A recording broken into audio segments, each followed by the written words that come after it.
she catwalks them days akikumbuka. Wapi ngumi wewe? Ala. Kuja hajataka. Ala. Mama Jeff, kuja ungekuwa hapa. Mama Jeff, where are you? Mama Beatrice Elachi. Winnie Kibaki, honorable, kuja tafadhali. Hapana tuone. Haya. Enda Winnie Kibaki, where are you? Honorable CK. Kuja mama, nitakuonesha. Unajua huyu ako na insurance. So we are safe. Twende mama. Twende. Ndio hiyo Winnie. Honorable Winnie Kibaki. Mweshi. Wewe unajua ndio mama yao. You can say something nice. Wow. Nyinyi ndio judges pia.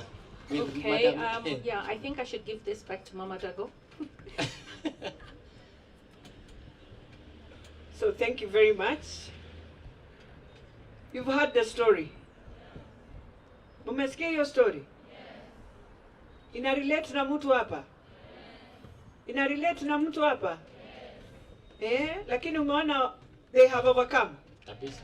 Have they overcome? They have overcome. So you can overcome. Sindio? And you can make it. Yes. Yes we can. Yes we can.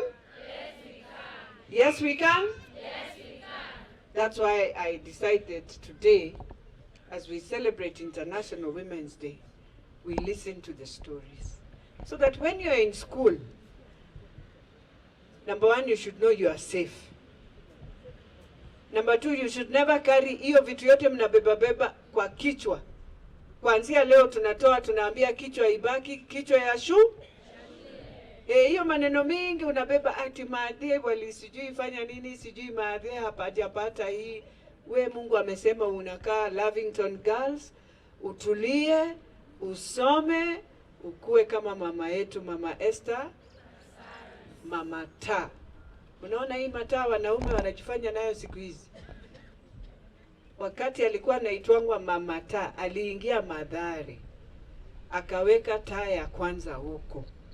Many years ago, when men were thinking differently. Why? So that women can be safe. They can do their business. So I want her to speak to us. Then atatuambia mshindi ni nani. Kwa sababu yeye ndiye alikuwa anafanya hivi vitu. Mimi nilikuwa sielewi. Mimi Mluya huko. Kubola viapati. Kwa kiziaki. Lakini huyu nilikuwa namuonaga tu ana cut. Yeye ndiye atatuambia nani ameshinda, aweke crown, apatie wamama zawadi yao, tuachilie yeye aende. Si ndio? Wapi makofi ya mama wa Kanairo? Wacha. Wapi makofi ya mama Kanairo?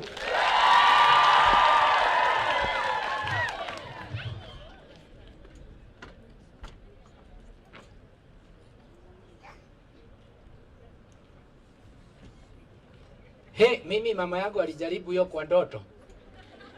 Sasa hii yako ushako na mukiji.